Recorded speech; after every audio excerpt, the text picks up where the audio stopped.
If you're a Fox News staffer who happened to be off Twitter one Wednesday morning last month, it may well have escaped your notice that the President of the United States was excoriating your employer. At about 10 a.m. ET on August 28, Donald Trump lashed out at his go-to cable network for heavily promoting Democrats, his response to a segment that featured the Democratic National Committee's communications director. He took to Twitter again a few minutes later, accusing Fox of letting millions of great people down. "We have to start looking for a new news outlet," he wrote. "Fox isn't working for us anymore." Those tweets prompted discussion for days in newspapers and on other television networks, with reporters and analysts probing the president's building frustrations with Fox and his use of "us" and "we" when criticizing its coverage, providing easy fodder for those who charge the network with being a propaganda arm of the Trump administration. Yet within the walls of Fox News headquarters, the reaction to Trump's outbursts was something like a collective shrug, according to multiple Fox employees and others with professional ties to the network. "You'd think there'd be some drama, but there's been no channel-wide initiative or anything to address the attacks," said one staffer, who, like others we talked with for this story, requested anonymity because they were not authorized to speak with the press. "There's honestly been no acknowledgement of them. That reaction, or lack thereof, underscores a growing understanding among Fox News executives," the staffers and those with ties to the network said. "When it comes to their relationship with the president, the executives have the leverage.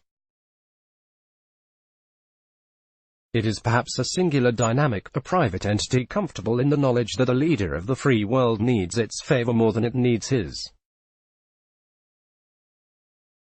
Much of this stems from the network's peerlessness in the world of right-wing programming. Fox speaks directly to Trump's base, a core constituency that the president must keep intact if he is to win re-election. And while other outlets may be somewhat more reliably pro-Trump, such as the cable channels, One America News Network and Newsmax, none comes close to matching Fox's massive reach. But the current dynamic also seems to reflect the leadership of Roger Ailes' successor as Fox News CEO, Suzanne Scott, who has worked for the network since its founding and took over in 2018. Whereas Ailes, who was tapped by Rupert Murdoch to be Fox's first chief executive, operated as a network-wide choreographer, with his stamp on seemingly every segment, Scott's approach has been much more decentralized. Each show acts as an island of sorts, as the Fox News staffer put it. The result is a daily show lineup in which the divide between the news and opinion wings is clearer than ever, a division that Scott may be more inclined to foster rather than eradicate on orders from the president. A spokesperson for Fox News declined to comment or make Scott available for this story. Read a conversation with Brett Baier, the news guy at Fox News. "I don't get the sense from talking to Suzanne that she's at all concerned about it. She just seemed to shrug," one person who has spoken recently with Scott told us, referring to Trump's attacks. "They're not scared of One America News. They know there's nowhere else for their audience to go." August 28 was not the first time Trump made known his frustrations with Fox's coverage. He has, among other criticisms, attacked the network's widely respected polling division for producing surveys that show him trailing top Democratic 2020 challenges in head-to-head matchups, called the political analyst Juan Williams pathetic, nasty, and wrong, for criticizing his trade policies with China, and lobbed insults at anchors and hosts including Chris Wallace and Shepard Smith for discussing news unfavorable to him. According to Rudy Giuliani, Trump's personal lawyer and confidant, the president's dissatisfaction with Fox relates to a criticism he has with his own Republican Party. "It's like Republicans in the House and Senate, the Democrats are always sticking together, and we always have a couple of people breaking away," Giuliani told us.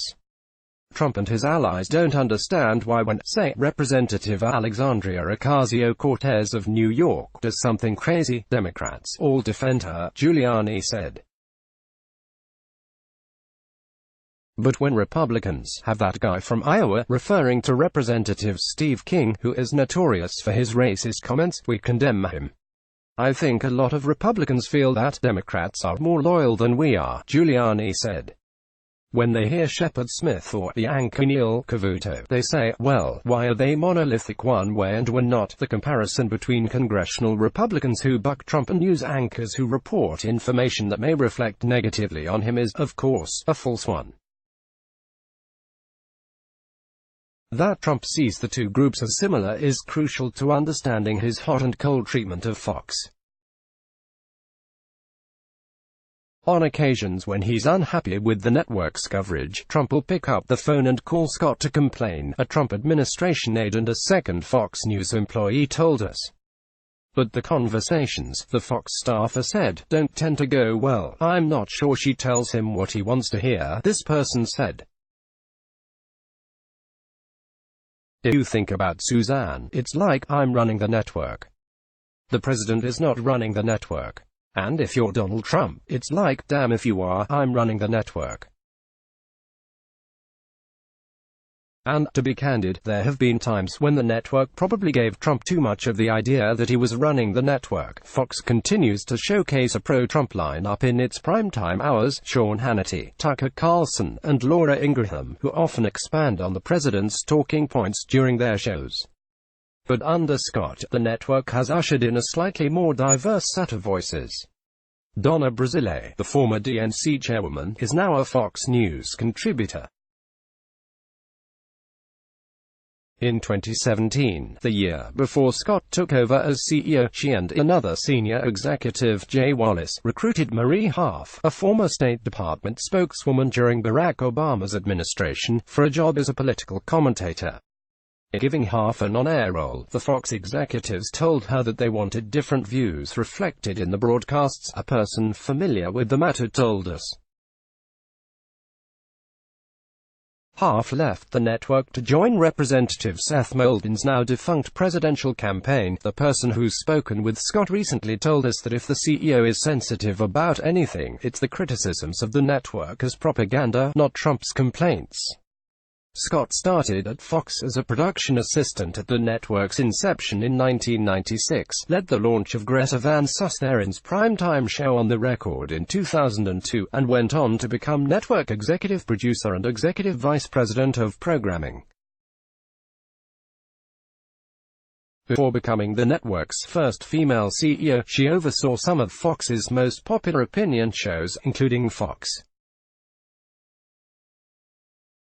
But what limited public profile she had was largely negative. After Ailes was publicly accused of sexual harassment and abuse at the company in 2016, she was alleged to have helped cover up the misbehavior. She and Fox have since moved to dismiss the suit, and she has claimed that she had no clue on what was going on in Ailes' office.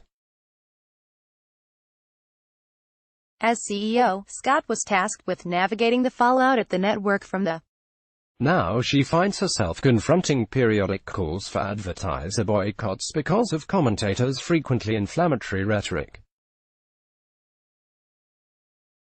She's more concerned about monitoring outside critiques than Ailes was, the person who has spoken with Scott said. Recent decisions, such as hiring Brazil and hosting town halls with Democratic presidential candidates, are in part Scott's response to the trauma from the She's just trying to do stuff to make it a modern workplace. Still, these changes don't mean that Fox is undertaking a wholesale reinvention or scrubbing the basic formula that first magnetized its conservative Republican viewers. This obvious truth prompts some within Fox to wave off Trump's criticisms as disingenuous, if not whiny. Mr. President, we're giving you a fair shake. Fucking take it, the second Fox employee told us. Suzanne is bringing in new voices and diversifying Fox, and if you're Donald Trump, you know likey. He's like, what am I seeing here? This looks more like CNN. It's not. It's nowhere close to CNN. Indeed, while the network employs some well-respected reporters, its identity is rooted in the commentary coming from its star opinionators. Carl Cameron, a former chief political correspondent at Fox who left the network in 2017 after more than 20 years, told us, "The opinion makers, the entertainment side of Fox News is absolutely promoting Trump. They are defending him, they are buying into his nonsense, and when it's just too ridiculous to even untangle and make sense of it, they simply ignore it." Read Sean Hannity is Trump's shadow press secretary for Trump. Scott's ascension may have been unwelcome. Trump thought enough of Bill Shine, a former senior network executive, that the president hired him to run the White House communications shop in 2018. Shine has been accused in civil lawsuits of helping to cover up frails. He has denied those allegations, and has not been accused of sexual harassment himself. He resigned from the White House in March, after about 18 months on the job. After Ailes left the network, he helped Trump prepare for the 2016 presidential debates with Hillary Clinton. Ailes died the next year, those allies long gone. Trump's now got Scott, whose politics are a mystery even to some of the people working for her. In private, however, she has said she's horrified by some of the things that he says and does, the second Fox News employee told us. At this point, the president is likely the one with more to lose. As Trump well sees it, Fox is an essential corrective to a cable news ecosystem that masquerades as objective while plotting to sink his presidency. He needs Fox to counter the media criticism coming his way, and if the network wobbles, it's trouble. Trump barely won in 2016, and any defections inside his base could potentially doom his prospects. The other networks push an openly anti-Trump agenda on every show, every minute, every hour of every day, one administration official told us when we asked for comment on Trump's recent attacks. He expects Fox to ask tough questions of Democrats when they come on the network, because they don't get asked tough questions anywhere else. That's a debatable point, of course.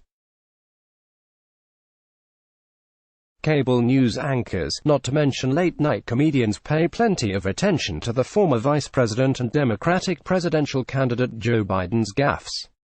In 2016, they gave ample coverage to Clinton's email scandal.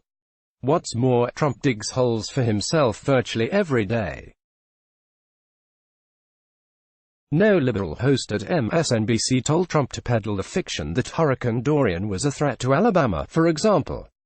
Ferreting out Trump's true motivations is never easy. Does he act on impulse, or is there some coherent strategy at work? One former White House aide offered a theory. What if he isn't as mad at Fox as he lets on? What if he's giving Fox political cover of sorts, insulating the network from the charge that it's doing Trump's bidding? He's smart and strategic, and it's always possible he's preempting the state TV propaganda criticism of Fox by putting some distance between the two of them, this person told us. It's always possible. If the president is upset by Fox's programming, there is one solution, an alternative he seems hell-bent never to try. The best thing he could do is turn off the TV, says Bill Press, a liberal TV talk show veteran and the host of the Bill Press Pod. And I say that as someone who made a living on television. It's not good for you. It's not healthy. Nobody should be watching as much television as Donald Trump watches. We want to hear what you think about this article. Submit a letter to the editor or write to letters@theatlantic.com. Elena Plott is a staff writer at The Atlantic, where she covers the White House. Twitter email Peter Nicholas is a staff writer at The Atlantic, where he covers the White House. Let's block ads. Why?